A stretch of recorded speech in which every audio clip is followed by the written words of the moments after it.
love you today, I will love you tomorrow. Even in death, I will still love you. Nataka kujua mapenzi yangu ilikuwaga kamini. Nikiwa uhai na hata nikiwa kwa walio wafu, nitaishi kukupenda. Nitakaa nikikupenda na nitaendelea kukupenda. Kwa hili kipenzi changu cha moyo. I will always love you. I love you and I will always. Hello, my name is Lucy Smiles, but my real name is Ndanu, which is the interpretation of smiles. I'm a creator, content creator wise, in terms of I dance, I can act, I can do voiceovers, because content entails all of this. I'm also a UGC creator, which requires you to create content for companies. So being a creator, that is on content creation platforms where you create content for YouTube, TikTok and Instagram, you get to have to be a UGC creator for companies. So user-generated content. And then they don't post on their page, they post it on the company's page. So I woke up at 5:30, snooze the battle, until 6. Went to the gym. Before to the gym, I went for a run because it's toward the gym. After the gym, come back, applies for a few proposals. After that, I had a shoot around Ridgeways. After that, I had another client. And then later on, I'm supposed to go back. There's a client I'm yet to meet. So that is one of the busiest day.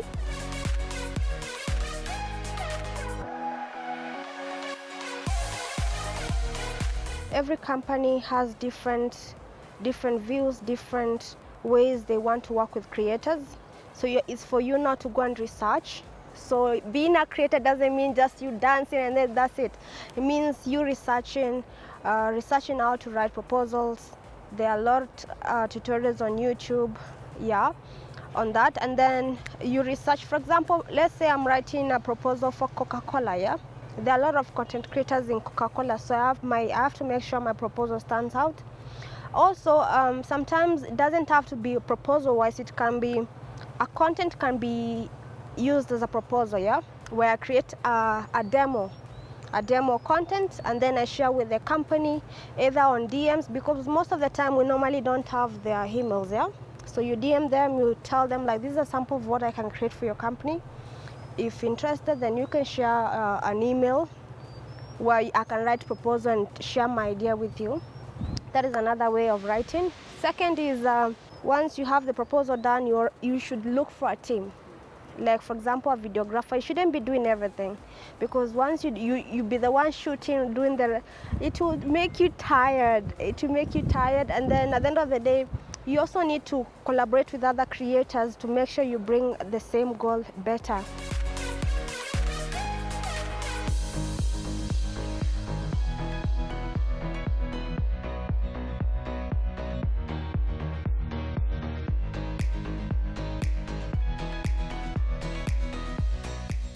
Being relevant, it makes your content more relatable with whatever is happening in the nation.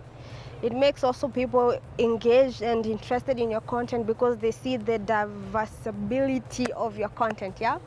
But at the end of the day, as much as you want to be on trends, you should also remember like your basic, like what content do you produce. If it's dance and it's a new music coming up, then you jump on that trend. If you're a comedian, you make a joke about it. Yeah, but not forgetting the basis of your content as much as you want to stay on the trends.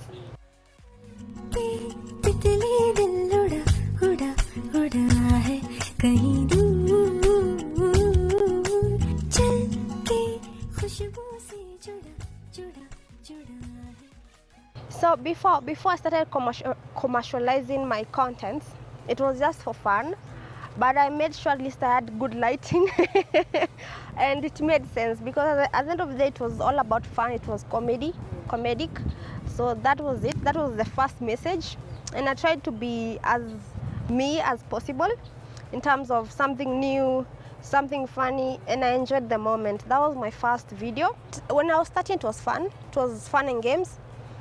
And then I started getting views. I'm like, people are liking it, you know? So my first 100,000 followers, I thought like, oh, now this is it, you know? This is it, I'll start getting money, but it wasn't, it wasn't like that. At least I could get at least few 2 or 3 deals in terms of music for campaigns, music campaign. Actually, that is what I started with.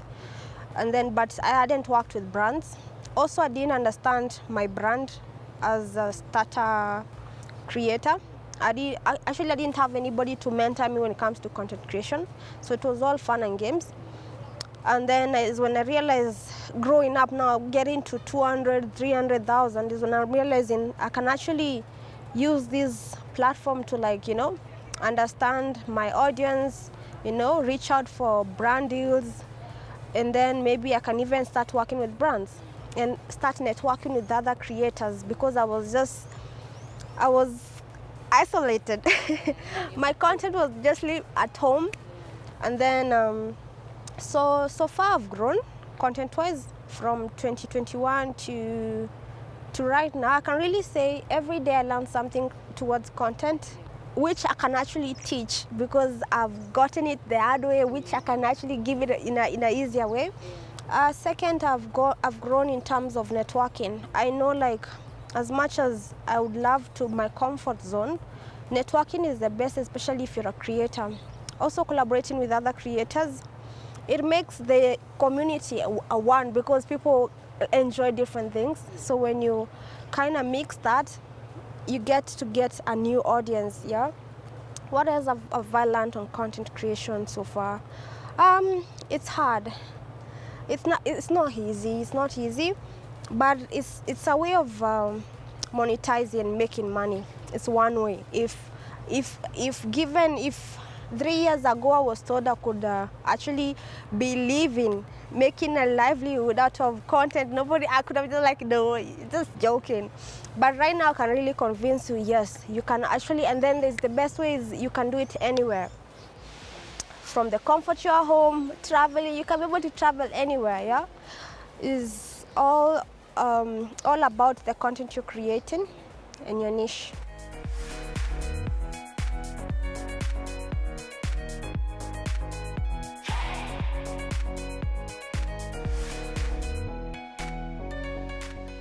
So my first brand deal, honestly speaking, I charged less. Going back, I wish I could have charged triple, yeah? Because it made me excited. Wow, you can pay me this to make content? So looking back at it, I've learned, like, my worth of my brand. Yes, and then sometimes as a brand, you have to look at which companies you can work with. Not every company should work with, yeah? That goes hand in hand with what your brand is all about. Less charging, that was my most difficult time in terms of charging clients. I would like undercharge myself because I didn't have that where, like, I can understand or I can analyze my following and changing it to, like, how am I supposed to charge people. That was one. Second was there are a lot of people who can use in this industry in terms of they get a deal and then they make you collaborate with them for free, but they're getting paid. You get? So me starting, that was one of the challenges. And then everybody wants to do with you content because maybe your content is trending on TikTok and all that. So you doing overdoing content also, it's not something, because you're mixing different brands with yours, and later on you can realize, I wish I didn't do that. You have to filter. You learn to filter your content and people you collaborate with, and also who you need. You have to look for who you need to work with.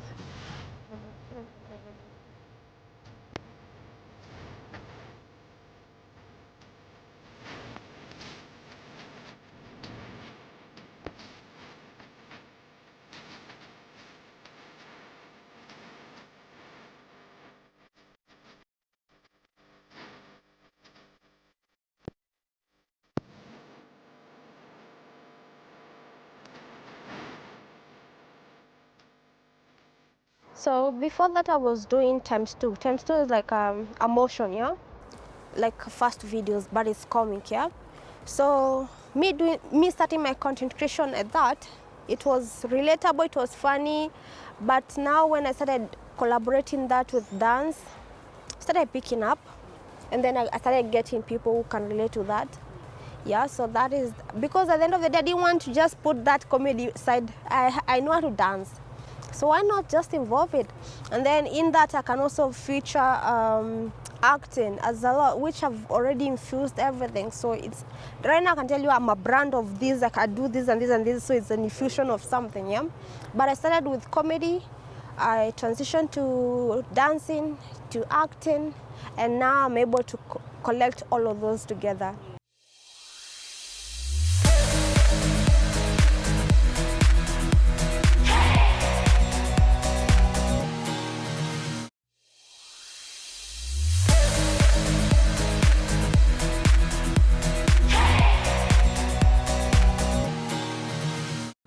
Welcome back from the break. So you can reach me at Lucy Smiles, that is on Instagram and TikTok. On YouTube you can reach me through Chill with Smiles. Yes, my content is all about fun, excitement, especially on YouTube. And then I have another YouTube channel that is Smile Stories. It's all about stories, probably acting. All of those socials you can reach me. Well, I can say like right now it's not having a manager, because there's the talent part and there's the financial business part of it.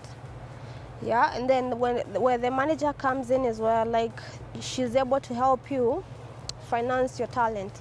In terms of she knows how to network, how to make proposals. It makes the content creation easy because the creator has to just concentrate on creation, manager has to create on proposals and business side, yeah.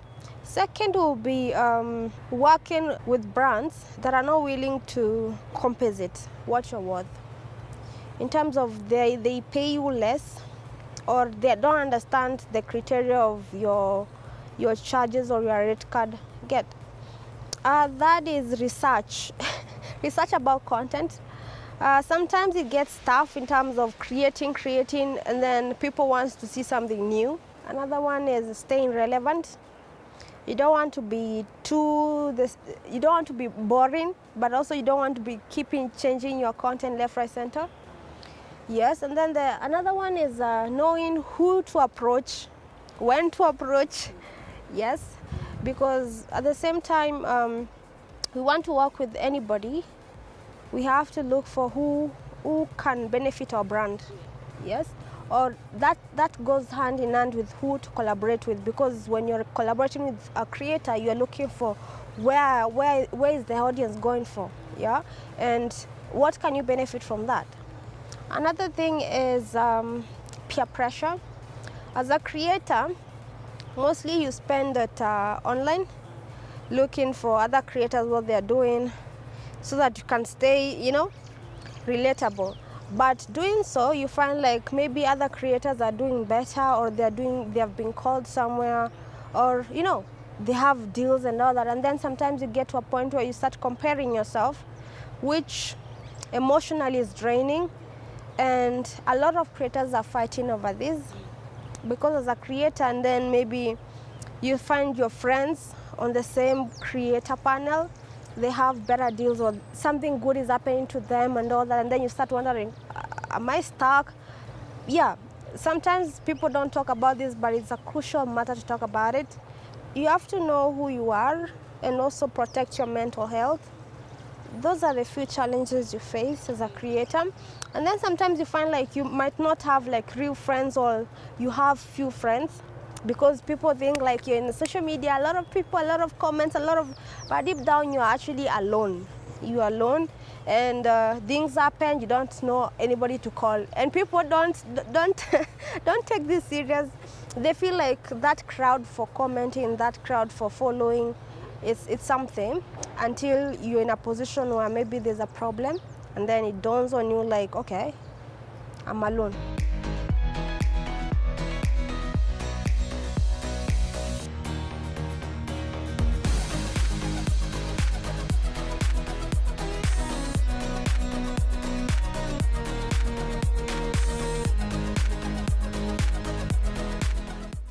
wanted to start a YouTube channel talking about content creation, the gatekeeping, what people gatekeep as creators, especially in Kenya, what to learn and what to do, what to not do.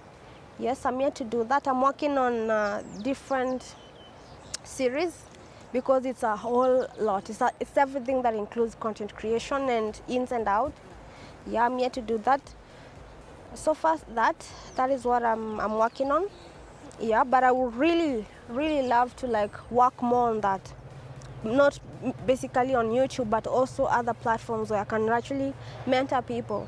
Because I believe I have a crowd, I have audience of young people who are looking up to me.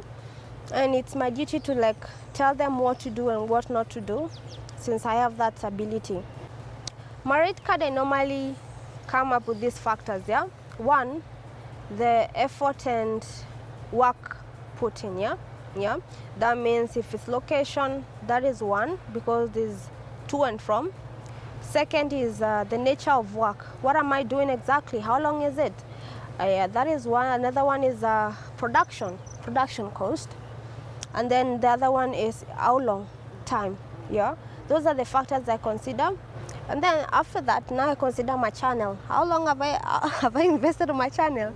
And if I'm creating content, I'm posting it on my channel, there's also a factor there. Yes, so those are the factors that I consider when I'm creating a rate card. Also, the kind of company there, which company is approaching me, because you find like there's a smaller one, there's a big one, so they should have, those are also factors I should include. Yeah, because I can't charge the same rate I'm charging Safaricom, just a small vendor who wants some marketing, you know. So those are the factors to consider. So my best way to be creative, one is working on my mental health. That is me going to the gym, exercising makes me so very alert, makes my mind at ease. I'm less overthinking and all that. So that is one. Second is I do games. I play games. Can be cards with friends, can be, you know, hanging out with friends, or sometimes it's just these runnings, you know, these marathons they normally hold mostly Sundays or Fridays. Sometimes I go to nature for nature walks. I have around my place I have sort of like a forest. I go walk there. Also sometimes if I drink coffee, I'm super hyper. It's like a kid given like candy, yo, I'm super hyper, ideas just flow. So it's all about tapping in where like your strength is and what is the best way to calm yourself and be able to be creative and innovative. So analytics, how I use my analytics to create content is I'm able to access what time my followers, my audience are available, and then that's when I get to like post it, because now I'll have more engagement. Yeah. Second, I can use my analysis for proposals, because at the end of the day, business wants to see input and export. Yeah. In a way that I'm able to understand how many followers I have. Is it male, female, which percentage? I can also know which brands to target. Yeah. Because if I have more females, that means I can get brands deal for female products, you know. Yes. If I have like 100% men, I know football, I have to talk about football, I have to talk something related to men, yeah. So those are the few ways you can use analytics to do that. Second is once, like for example on TikTok or Instagram, once you post your content for like 24 hours, there's a search where you can see the insights, yeah. You press that, you're able to see how your content did in the past, like a day or so. You can also tell when your content is not reaching the right audience. First of all, try to understand yourself. What can you do better, or what do you love doing? Because at the end of the day, people will jump into, if I'm a creator, they want to be like me, and basically you're not that. If you're a dancer, then that's okay. If you feel like you love acting, try to look for acting materials. At least you sharpen your skills before you start, yeah? Then you'll be able to bring something new in the market. And also try to be unique in whatever you're doing, whether it's singing, whether it's dancing. Yes, there's that part where we have idols, we have this and that, but those idols are there to motivate us to be unique with whatever we have, with whatever gift we have, whether it's crafting, whether it's singing, dancing. Being you makes it easier for you to create anytime, because you don't need to struggle to be someone you're not, you know. Second is always, every day, regardless of which situation you are, whether you're working 24/7 and you don't have time to create or do whatever you love, always take a step every day. Take a step towards what you love doing. At the end of it all, you'll have something to show off for. Second is keep your mind stimulated in terms of, is it a book that makes you stimulated? Is it like reading with friends and all that? Keep your mind open to different ways you can channel your talent. And I think when you use that, I think you can achieve anything. Yep, those are the bases. I can't really tell you, oh, come start dancing, create a TikTok. No, those are the few things you're supposed to do after you have already have a basic foundation.